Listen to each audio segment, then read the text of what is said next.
Omubaka wa Kole North Opio Acuti okwemulugunya ku masomero agongeza ebisale by'amasomero akututte eri akatyawo ka palamenti akalondoola ebyenjigiriza akakubizibwa omubaka John Twesigye Muhirwa.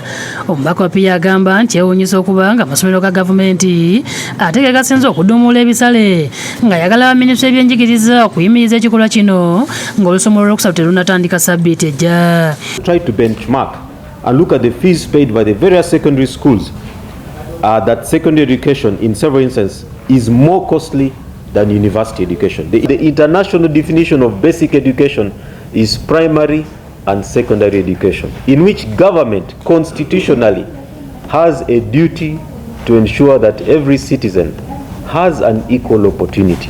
Ababaka basanyukidde okwemulugunya ku Opio nga nabo bagamba nti amasomero gagufuula muze okwongeza fiizi era nga baagala wasibwewo etteeka erifuga amasomero mu ggwanga okumala gongeza ebisale.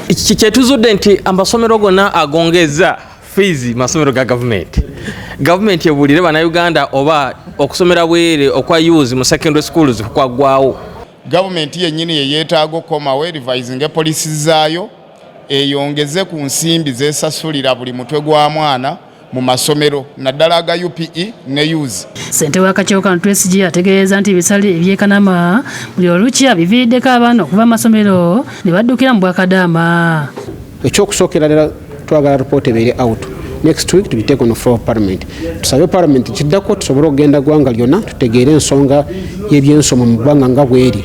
Tusobole okutereeza embeera n'abazadde baffe n'abaana baffe basobole okuganyulamu emirimu gye tukola ng'ababaka mu palamenti. Twandisabye ministry evunaanyizibwa ku by'obuyigirize yandifulumize ekiwandiiko ng'eyimiriza amasomero gano okwongera school fees ne tugira nga tulaba eno nsonga. Akatyawo k'ebyenjigiriza ekwogeredde ku bisale by'amasomero ng'olunaku olw'eggulo minisita w'ebyenjigiriza by'amatendekero aga waggulu Dr. Jesse Muyingo yasinzidde ku ssomero lya Kole SS n'ababula b'amasomero okusaasira abazadde baleme kuduumula bisale olw'embeera y'ebinfuna eri mu ggwanga. Omuntu bwe kiba nga kyetaagisa okwongeza school fees leeta olukiiko lw'abazadde, leeta enkiiko za board of governors bateese bw'akyaba bateesezza olunakissa mu nkola gende wa permanent secretary omusabe olukusa nebino ebyoga nti bw'oteesezza ng'enkyotsa mu nkola bana ekintu kikyamu. Rachel Nakasibye nkya ne Obedi Lutalibe bakusakidde eggulire lino.